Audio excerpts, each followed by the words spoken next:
I usually approach this presentation with a view of being a little bit like Luke Skywalker going in on the Death Star and letting go and letting the Force be with me. So I hope it is today. But we've entitled the presentation today, somewhat tongue-in-cheek, looking at the global digital economy as a whole and posing a question which others are posing to question, and I was a bit apprehensive about posing the question in this domain of whether it actually is beginning to be, as many are seeing, the new oil. Perhaps we can walk through that, and you can obtain your own views, really, when we've finished. So what I'd like to do, rather than speak about lots of data and lots of statistics, which I'm sure you can all achieve, I would like to, if I may, just to take a little bit of a scene to see why we feel this whole digital economy is very much a global aspect, and to look at some of the developments that are taking place on a wider sphere than just retailing, although my focus will be very much about retailing, and to look at, imagine, some of the things which are happening which we believe are going to be disruptive applications, disruptive technologies in the coming years. So we talk about e-commerce and online, but of course digital can be in a physical store. We're seeing examples of many of this where digital is becoming in store. So an example there of somebody trying on different garments with a virtual mirror. So they can try the garments on digitally, see how they look in a particular outfit, but see that in a virtual mirror, and try on the different garments by gestures. So you're seeing sort of with gaming, where you can gesture to move things. So she could select from that particular thing different dresses, try them on in the store, and then try the physical thing. So digital doesn't just mean online and e-commerce, it means in the physical world. And this, I think, we'll see as the theme that will go on considerably about this merger, this fusion, if you like, of the digital world and the physical world. Other examples of technologies and applications we're seeing, all with a sort of digital DNA. What if, for example, we talk about how many people are connected to the internet and how many people are not connected to the internet? Well, the perception at the moment by Google is there's about 5 billion people on the planet that are not connected to the internet. But as some of you may know, Google is trying to do something about that with Project Loon, where they're trying to connect the whole of the globe by floating, would you believe, solar-powered balloons into the atmosphere, operating just above where Icarus. Though the Project Loon will then transmit to Earth stations. There'll be hundreds of these balloons, and they'll transmit to Earth stations and then can reach through a local IP to a home, to a receiver, so that effectively in the less densely populated areas, everybody can receive high-speed internet connections. These are trials that are taking place, but it's again illustrative of how almost the internet is being perceived as a human right to be connected to the internet and at a decent speed, not low speed in that sense. So that's an interesting development which we're tracking and seeing what the impact of that is likely to be. But the feeling is that, again, you know, it's this internet thing, it's not going away, it's here, it will only get more pervasive and, of course, will be global. Another area, similarly, we see how drones are used in the current world, but perhaps we're already seeing elements of what if things were delivered by a drone? Physical goods delivered by a drone.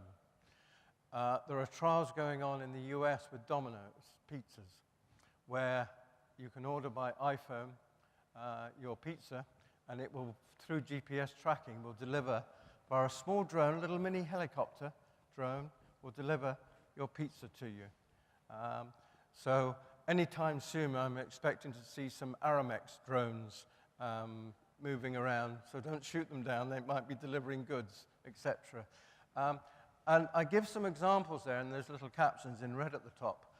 Some of the ideas that have come in the top little caption, that's a village in Haiti in the west, a small village, rural village, no roads, no super roads. They get washed out many parts of the years. It's uneconomic to put road transport in there. What happened is they did some trials about medical supplies, delivering medical supplies to a village. How could they get them there quickly? Somebody hit on the idea of saying, what about a drone? Small, mini helicopter, and they started delivering 2-kilogram packages to these villages of medical supplies.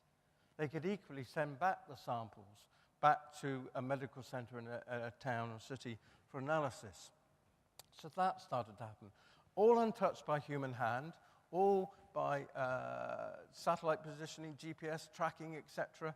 So there was no human involved in that, and it goes to a docking station in the village, and then they can pull the item out, etc. So that's real, started to happen, but these are examples of drones for good. That particular company is called MatterNet.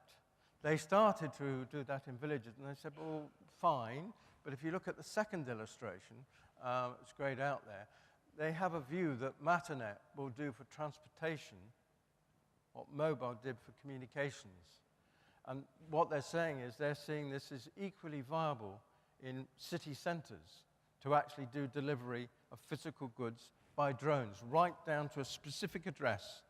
So just as easy as used for weaponry and target a particular address, so you can do good by delivering physical parcels, etc. And of course, if this really does develop, one can imagine that would be quite a game changer, if you like, for the area of physical delivery of goods, both domestically and on a global basis. A little bit more frivolous there on the bottom right-hand corner, you can actually, in restaurants, this happens to be a Japanese yoshushi restaurant in London, where they've been experimenting with delivering, if you can see them in a little white tray, that's a little mini drone that's actually delivering the food to the people on the tables. And it's controlled by an iPhone, and the actual waitress there is guiding it by the iPhone. So they were experimenting in a restaurant, delivering food locally within the restaurant by a little mini drone, and very micro helicopter-type drones, etc. So, yes, it's a long way off. Will it happen? Probably. Take a while to mature, but it is happening. It is real. It isn't just blue sky thinking.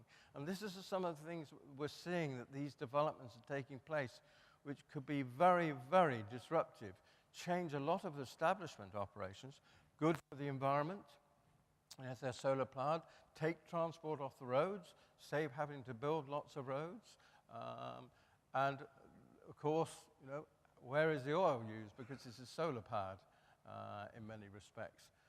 Will it happen? Well, let's just wait and see, but we are tracking this through, my organization is called IORMA, the International Omni Retailing Members Association, and it's one of the things we're doing is running an observatory to track new developments, primarily which could affect retailing and consumers.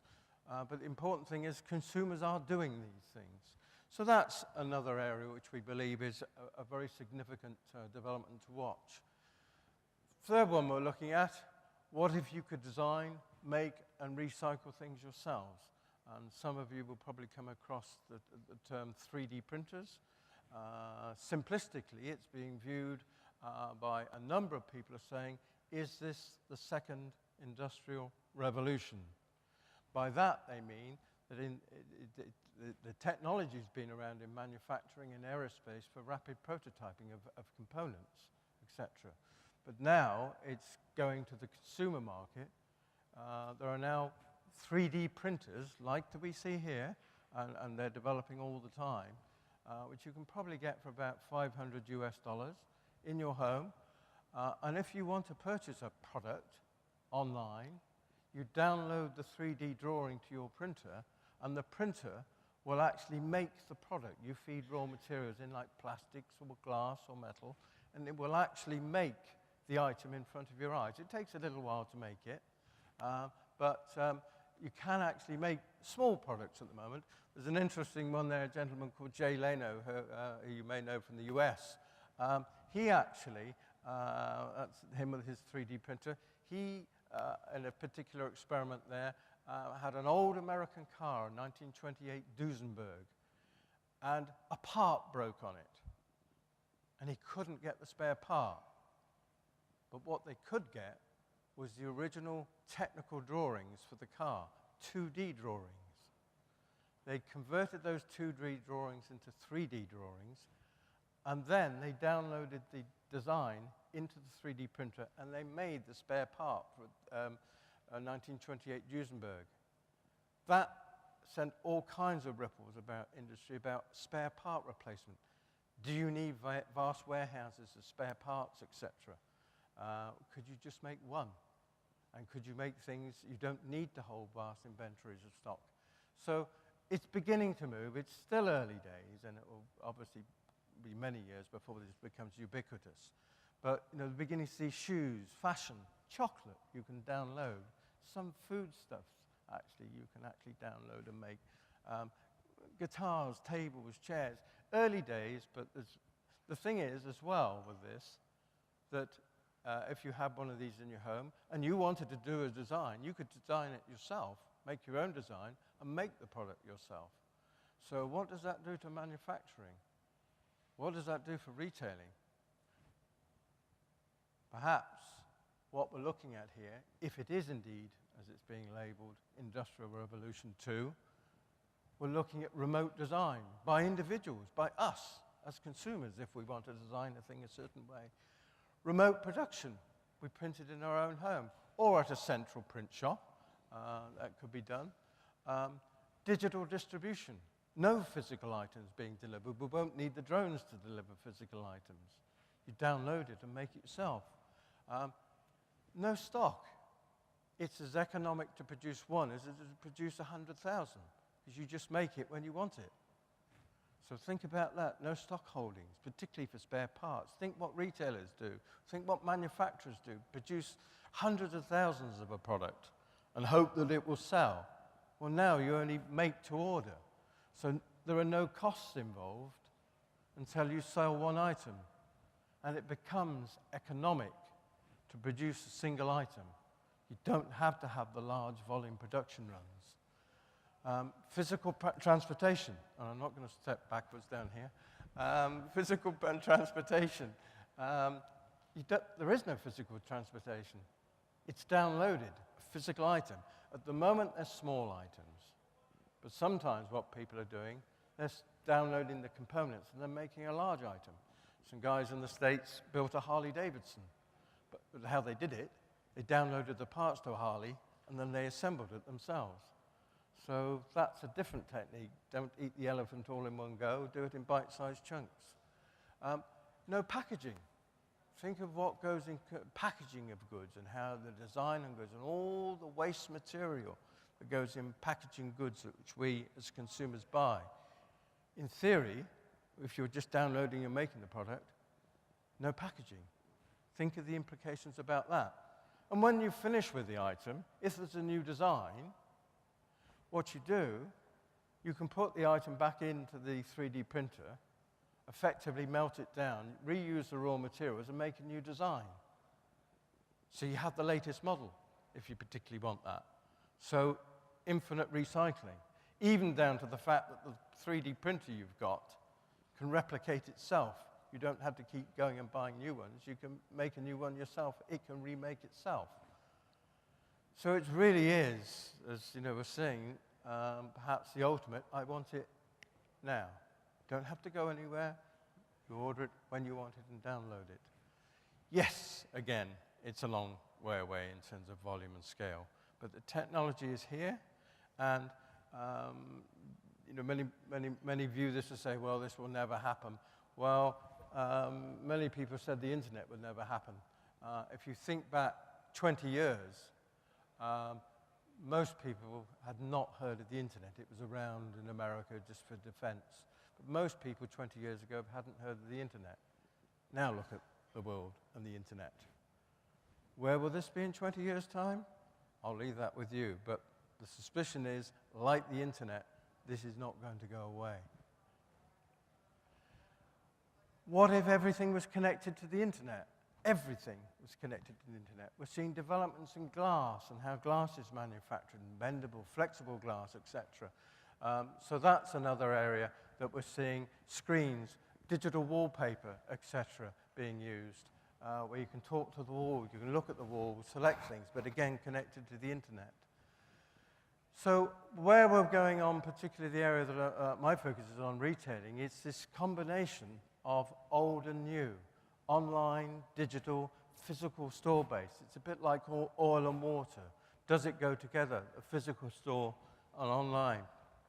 And what's emerging in the UK, the US, is now this fusion of the two, not being seen as separate things competing, but what's called Omni, that it's really the customer that's the focus, and how that customer wants to shop, whether it's online, inline, via mobile. It's a combination of all those. But it's seamless. It isn't distinct channels. So the future of retailing, we believe, is shop and store based, it's e-commerce, it's m-commerce, it's multi-channel, omni, whatever you like really. Perhaps it's just called retailing. But the future of retailing, like in many other areas, is, we believe, being led by the technology-enabled global consumer. Here we see Google Glass, which I'm sure most of you are familiar with. But again, whether that will bite or not, but it's this trend of the consumer being technology-enabled. And if we look at the market opportunity, starting to think not just as a domestic, but global. Look at the world population of 7.1 billion and the United Arab Emirates, 8.3 million.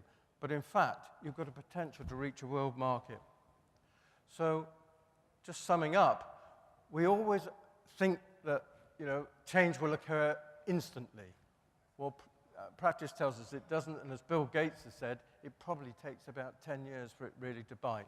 And I think that's true with probably some of this. IORMA, we're setting up here in Dubai as a global knowledge hub for online retailing. Many of these things you can see at the IORMA website. But that's where we're just establishing and looking at the change that's happening on a global basis and domestically. Thank you for your time, and thank you for your interest.